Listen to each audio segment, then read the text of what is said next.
Hello Internet, my name is Andrew Eder, and welcome to another episode of Film Editorials. The topic of today's video is Castaway in Space.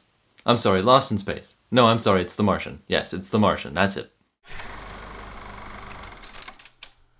The Martian is directed by Ridley Scott and stars Matt Damon as Mark Watney, an astronaut who accidentally gets left behind on Mars. He then has to use all his training and skills as an incredibly smart botanist and astronaut generally to keep himself alive until he can get rescued. Or if he can't get rescued, at least to get a message back to Earth. This movie has a bunch of other famous people in it as well, including Jessica Chastain, Jeff Daniels, Chiwetel Ejiofor, which I'm sure I'm mispronouncing, I'm sorry Mr. Ejiofor, and Sean Bean. Almost certainly the best thing about this movie is Matt Damon's character, because he does an excellent job being sincere and serious, but also incredibly funny. As tense and as scary as the situation would be in real life, and how freaked out this character must be, he does an incredibly good job of keeping it lighthearted and keeping it really funny, and this movie is actually really enjoyable. One of the other good things about this movie is that it's fairly believable.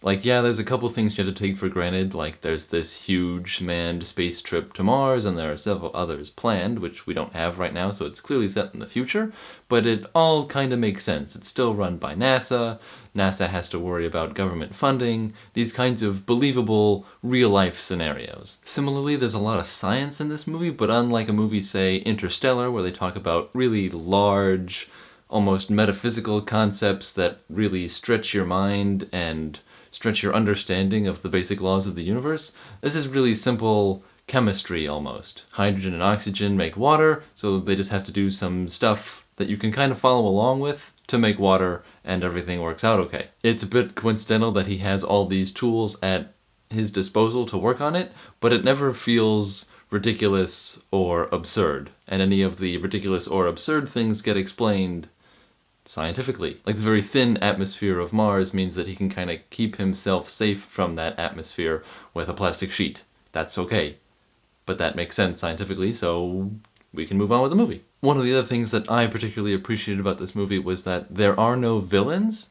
Now that might seem kind of spoilery if you've seen the trailer, but that's actually kind of an important factor, I feel. In the trailer it looks like Jeff Daniels is going to be this villainy figure. The way the trailer is edited, it seems that he's intentionally withholding information from people and he wants to think that Matt Damon's character is dead, but actually just at the time he doesn't know, and then once he does find out, he is interested in going to save him with everyone else. I'm not entirely sure why it was decided that the trailer should present him as this nefarious, shady character, but it's not that way in the movie, and that's really good, because I couldn't figure out what he could possibly want to gain. As far as negatives go, I have two main complaints about this movie. The first is that while the cast does a very good job with what they're given, because there are so many characters, a lot of the actors don't have anything to work with, at all. For instance, Sebastian Stan is in this movie, the guy who plays the Winter Soldier from the Captain America movies. He's one of the astronauts on the team with Matt Damon's character. Maybe he has a line at the beginning of the movie, and maybe he has a line at the end, but he has nothing else to do at all. For the middle of the movie, we don't see him, we don't talk to him, that's it, nothing. But then, right at the end of the film, we get this little arc for him, I guess, where he's actually dating Kate Mara's character, because, surprise, she's also in the movie, and then they end up having a kid together, and it's just really random and thrown in, and I don't know where it's coming from, but it's really exemplary of the problem with this movie, where I imagine the book talks more about what he's up to and the relationship he has with Kate Mara's character, but in the movie it's just, surprise, she kissed his helmet, now they're gonna have kids.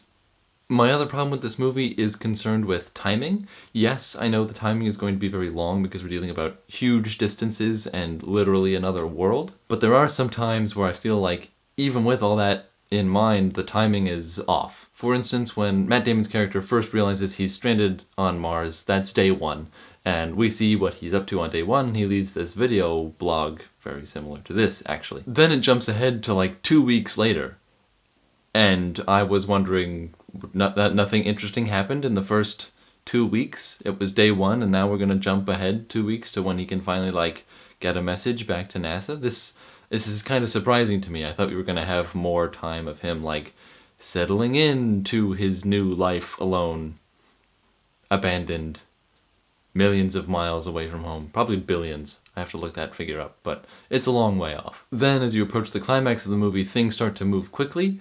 And by move quickly, I mean the movie moves quickly, so it's like, oh, we're going to check up on him this week, then several days later, then a couple days after that, and then like 178 days later, it jumps towards the climax of the movie. And it's like, whoa, that's a long time. You'd think something interesting would happen. We'd have to like learn about that, or like at least do it in a montage, not just like a little thing on the bottom of the screen. I don't know. It bugged me. Okay, so what's the final verdict? I think I'm gonna have to give The Martian 4 stars out of 5. This movie's really well done, and I really appreciate the comedy in it.